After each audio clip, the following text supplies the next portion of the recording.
Only one thought still remained in my mind.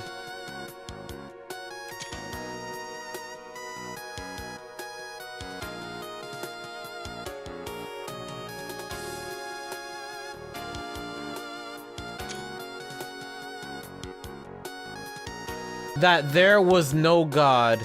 Even if there was, he had probably long since died, because if he was still alive, I'd kill him with my own two hands. Why does something like this happen? Why was I seeing this? I felt like gouging out my own eyes, wanting desperately to erase this memory. To me, at the very least, this sight felt equal to the most maddening of nightmares. Dull eyes, a blank expression, a stiff body, my childhood friend soaked in blood and rain. Who was that random person lying there without a head? My voice sounded like someone else's, and though it trembled ever so slightly, it remained blindingly clear, about as clear as this whole situation. Someone had died. They'd been murdered in no doubt about it. Oh my... Jeez!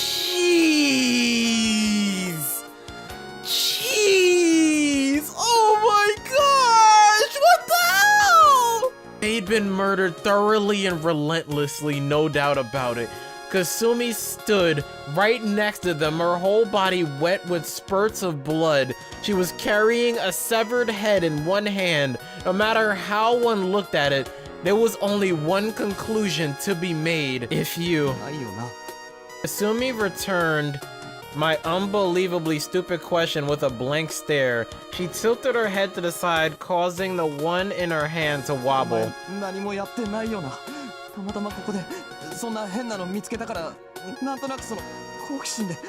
The more I talked, the more I wanted to die. Something not even I believed could never work as my trump card. I felt self-loathing well up in my chest with every word I uttered in a desperate attempt to deny this situation. Damn it.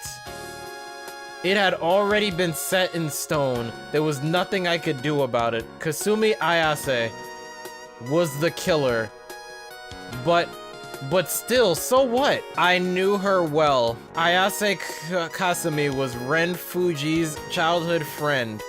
She was not someone who would kill dozens of people. Even if her hands had been tainted, I didn't believe that she could ever do that of her own will. According to Sakurai, she was akin to a marionette used to provide me with souls, experience, a puppet. Laws didn't matter. Morals didn't mean a damn thing. I wouldn't let anyone in this world blame Kasumi. She'd done nothing wrong. On my scales, protecting Kasumi's individual life weighed 1,000,000 times heavier than the chagrin of the murdered, or the pain and sorrow of their bereaved families. They could go to hell for all I cared. The living mattered more than the dead. If I didn't protect her now, another decisive push would be all it took to send her falling. So...